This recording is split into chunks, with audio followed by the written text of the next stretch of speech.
Share market ફ્રોડની અમને ફરિયાદ મળી હતી 14/5ના રોજે. એના અંતર્ગત અમે એક ફરિયાદ 406-420 ચીટિંગ માટે નોંધાઈ હતી. એમાં ફરિયાદીને પહેલાં તો એક વોટ્સએપ ગ્રુપનું લિંક આવે છે. સ્ટોક વેનગાર્ડ કરીને વોટ્સએપ ગ્રુપ હતું, એને વોટ્સએપ ગ્રુપમાં જોઈન કર્યું હતું.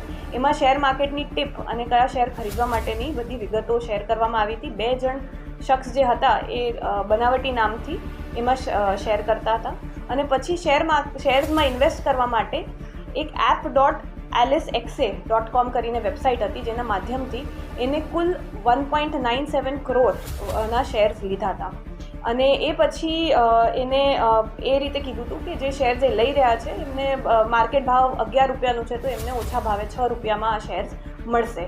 તો આના લીધે એને આટલા રૂપિયા આ શેર માર્કેટના ઇન્વેસ્ટ કર્યા હતા. અને પછી જ્યારે એને રકમ કાઢવી હતી ત્યારે એને 15% વધારે રકમ આપો ત્યારે જ કાઢશું એ રીતે ફ્રોડ કર્યો હતો. અને પછી એના બધા પૈસા નીકળી ગયા હતા. એમાં મૂળ આપણને એક પ્રથમ આરોપી જે મળ્યા છે એ ફેનિલ પટેલ કરીને છે, સુરતનો વ્યક્તિ છે. એના અકાઉન્ટમાં 1.6 કરોડ જેટલા રૂપિયા આવ્યા હતા. અને એ આરોપીને આપણે અટક કર્યા છે. એની પૂછપરછ અને એના ડિવાઇસ જોતાં અમને થોડાક એના અકાઉન્ટનું જે ટ્રાન્ઝેક્શન છે એ અન્ય દેશમાંથી પણ ઓપરેટ થયેલા છે. મૂળ મલેશિયા અને બીજા દેશની પણ લિંક આવે છે જ્યાંથી આના અકાઉન્ટ ઓપરેટ થતા હતા.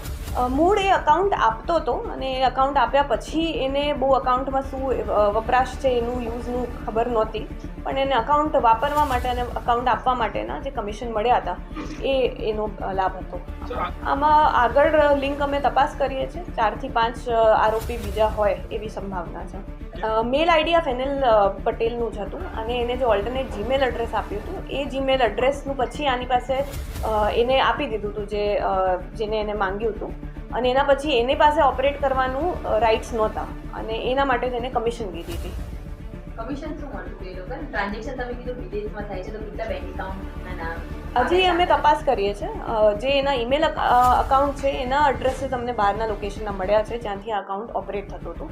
આના પછી કેટલા અકાઉન્ટમાં ગયા છે એ હજી આપણે તપાસ કરીએ છીએ. ભારત બહારનું ક્યાંનું કનેક્શન નીકળ્યું છે, તેને લઈને શું કાર્યવાહી થઈ શકે આમાં અમે જીમેલથી અને બીજા અન્ય બેંક અકાઉન્ટના ડિટેલ્સથી અને ઇવન આઈપી એડ્રેસ અને ઇન્ટરનેટ પ્રોવાઈડરથી બીજા પણ આઈપી કયા જગ્યાના પડે છે એ માહિતી મેળવીશું અને પછી બીજા દેશની તપાસ કરીશું.